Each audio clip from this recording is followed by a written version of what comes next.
You ask Tiger to solve. This deals with linear equations with one unknown.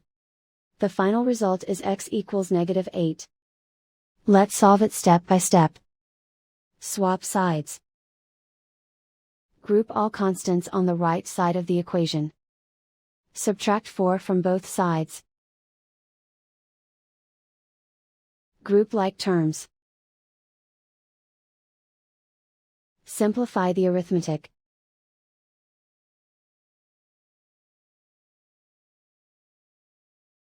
Convert the m into a positive number. Multiply both sides by -1.